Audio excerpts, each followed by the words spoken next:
จะออกไปสถานที่บอนนั่นจุดนี่แหละบอนเผาศพนี่แหละคันเป็นบ้านเราว่าไปวัดมายอมไม่การมันเป็นสถานที่บอนจุดเลย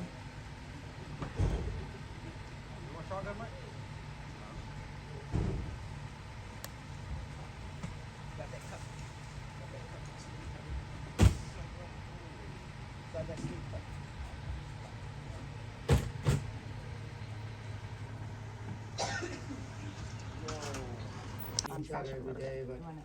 like that? So they can see the name. Okay. Got it? There? Yeah. Good. Yeah. That's good. Good? Yeah. So they can see. thank you thank you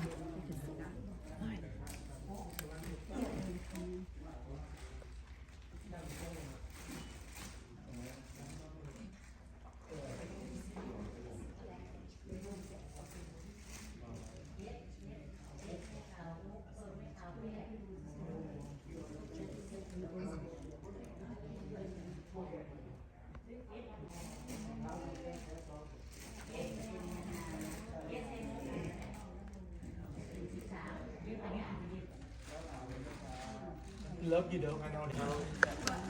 That's how I know him. That's how I met him the first time. He's very smart.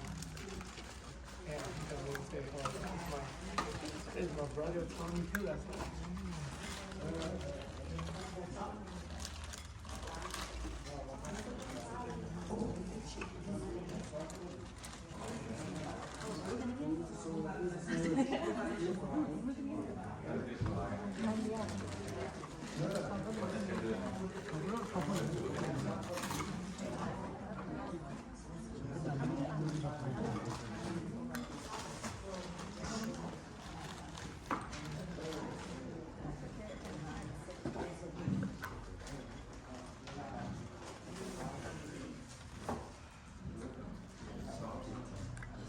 It's a good picture of that.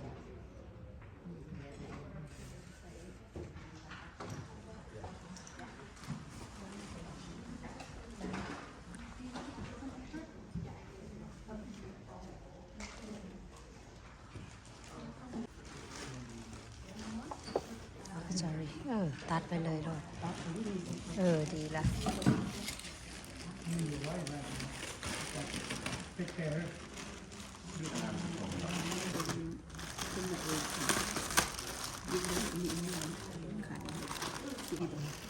ตัวไหน เอาถ่าน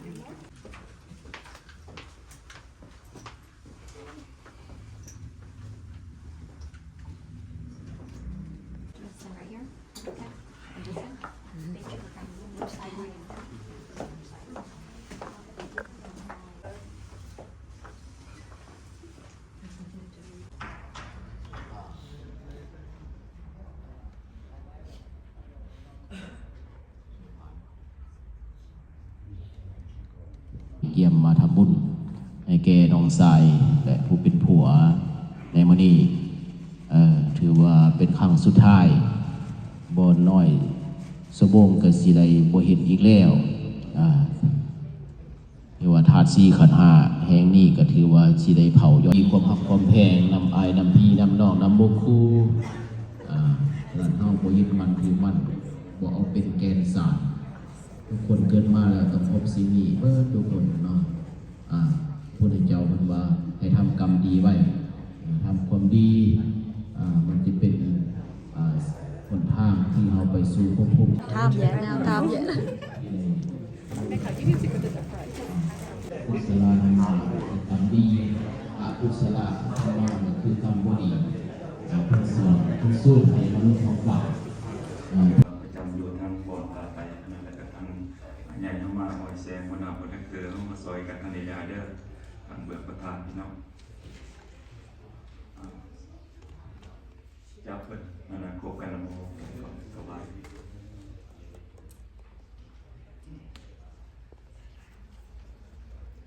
ต่อไป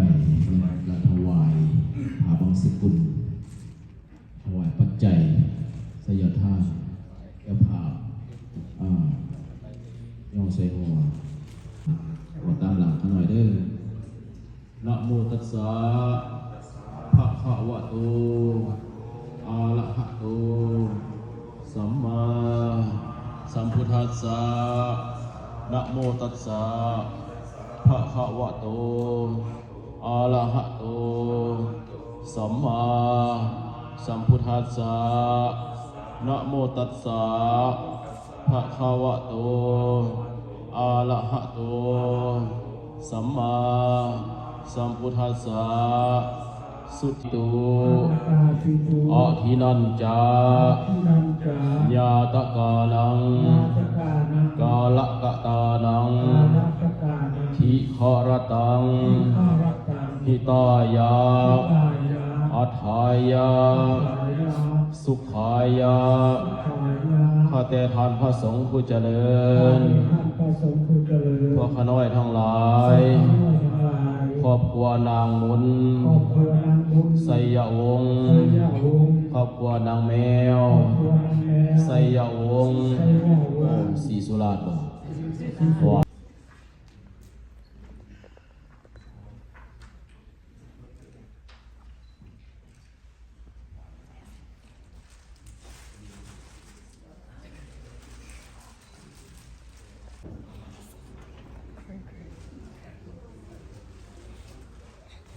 กกินนานได้ดูสินั่นลูกกับมันนั่งลงไปเลยทำกับมันสิทำยิง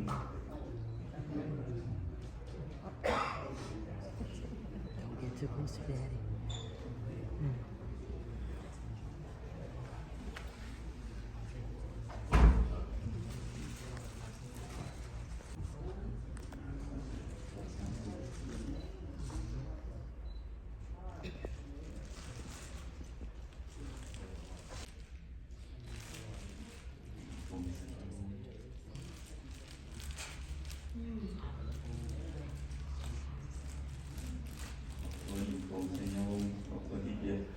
พระขณะขอกราบนิมนต์พระเดชพระคุณพระแม่ครูบาอาจารย์ทั้งหกรูปองค์องค์คณะ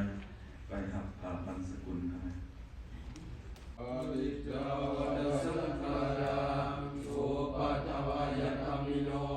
โสปสิตวานิรุสันติเต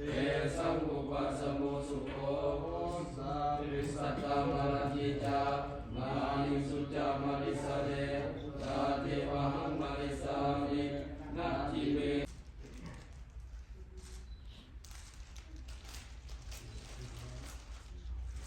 และกาครอบครัวที่เก่าคือครอบครัวทานแก้วสีบังทอน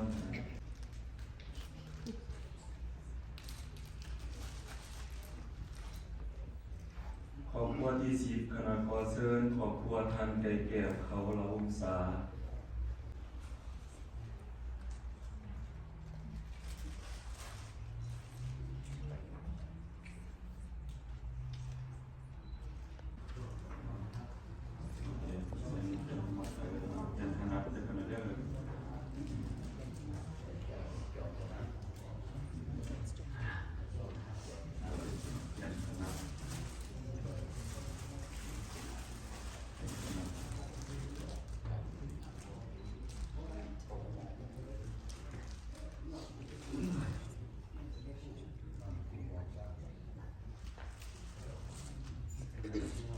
เดินทางมาไกลเนาะจะถึงคนนี้จะเป็นของผมขอบใจและก็ครอบครัวที่12ขนาดครอบครัวทางมีรันยันทะเอาวง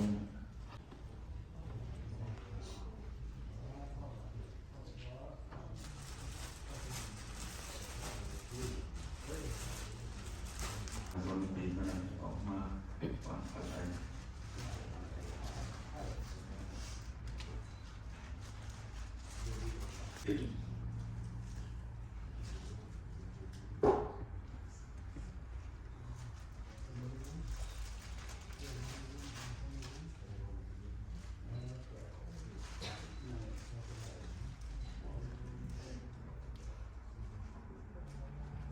การไม่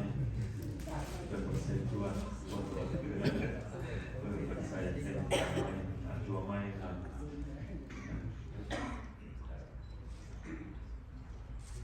ตัวไม่ที่ตะวงและการครอบครัว16ขนาด ว่าทานพรมนตรีกันของประธานวัดเอา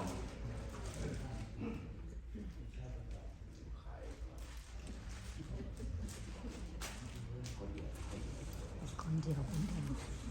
แม่ไปอยู่สามแม่ไปอยู่สามน้องแม่สบอก ทางลาเล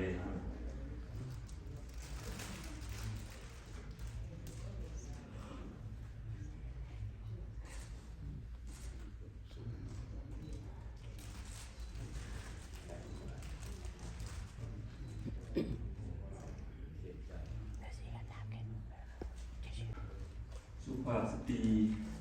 ประจำวัดพระเกียรติรัตนารามประธานของเลยขนาดคนใจของเลยขนาดนั้นปัสสาวะขันไส้น้ำมันเสริมกันเข้าใจสุภาพสตรี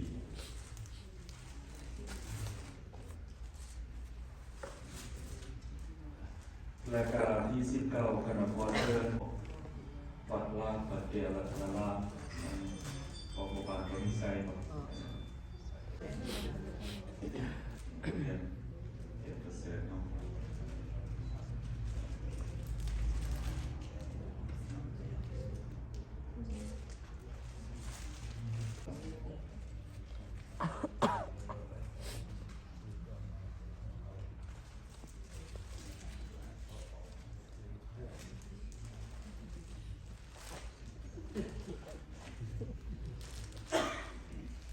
ผมก็จะสติเนาะ รายการครอบครัวที่สะสมเป็นครอบครัวสุดท้ายเรียกว่าถ้าผู้ใดมีซื้อหรือว่าบ่มีซื้อในการมาหา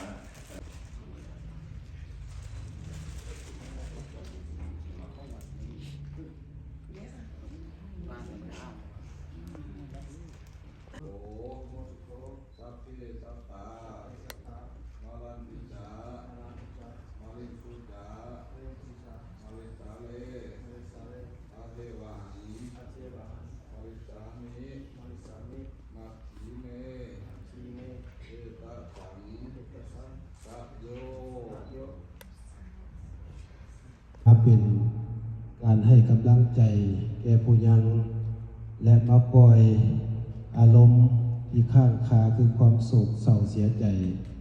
ให้เป็นตามกาลเวลาของสิ่งที่เราทั้งหลายได้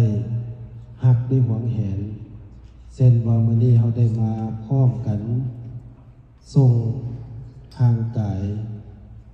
สังขารของท้าวทอมมี่ไสยวงศ์ซึ่งกระจากพวกเขาไปในอายุเป็นเพียงผู้หนุ่มน้อยยังบ่ทันแก่แต่ว่าด้วยโรคขาพยาธิมาเบียดเบียนเฮ็ดให้จะต้องจากกันไปในวัยอันควรสำหรับจากทุกข์ถ้าว่าถึงที่สุขก็ขอให้สุขยิ่งขึ้นไปและขออำนวยอวยพรใส่นี้จงเป็นผลสะท้อนย้อนให้แก่ญาติโยมและทานสาธุชนทั้งหลายที่มาร่วมจงได้รับด้วยความสุขความเจริญคิดสิ่งหนึ่งประการใดเป็นไปในทางที่ชอบประกอบไปในศีลธรรมก็ขอคุณงามความดีเหล่านั้นจงพลันสำเร็จจงพลันสำเร็จจงพลันสำเร็จให้เต็มห้องเหมือนพระจันทร์ขึ้น15 ค่ำอันปราศจากเมฆหมอกนั้นสาธุ เป็นคนจนมาเป็นเศรษฐีก็มีเป็นว่าบ่อยากจากกระจากกันมื้อนี้คือว่าเขาต้องมีก็ต้องได้จากพวกเฮาไปเฮาเฮ็ดลูกทางเพิ่นเฮ็ดให้เฮามื้อนี้เพิ่นว่านับมือไกลไปหน้าคือบ่คือไกลจากขาคือไกลป่าไกลบ้านสิกันขาต่อบ่มีถ้าบ่มีหากสิได้เห็นหน้าเจอกันอีกชาติใหม่พี่น้องถ้าศาสนามีจริงพวกเฮาคงได้มาเจอกันและมีบุญวาสนาได้มาเจอกันอีกทุกคนในหมู่พันคนละบ้านคนละเมืองอยู่คนละเขตคนละแกนกันยังไงมาเห็นหน้าเห็นตามาหักมาแพงกันก็ถือว่าบุญพวกเราหลายมี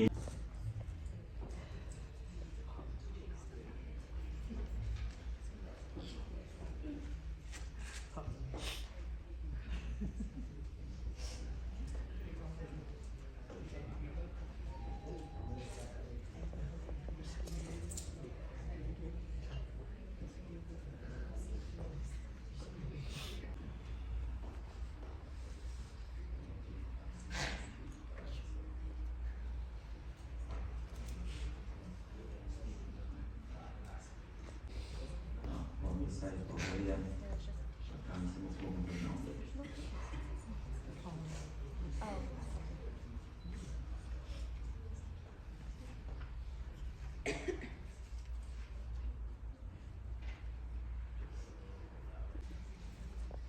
ละครอบครัวสุดท้ายก็นั้นครอบครัวที่เศร้าหน่อยขอโทษเนาะแล้วก็ครอบครัวทานดอนนางหลักเกี่ยวมาในวงร้อยนั่งของอย่างอีกสุดท้ายกันนะ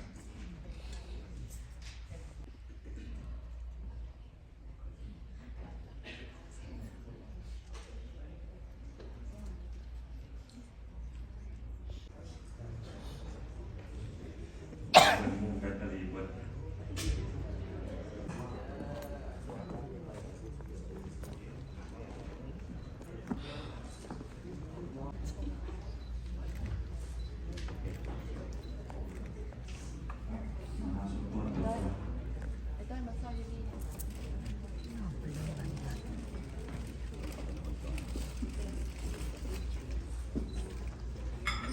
จั่วอย่าลืมโอนเลยจั่วเด้อ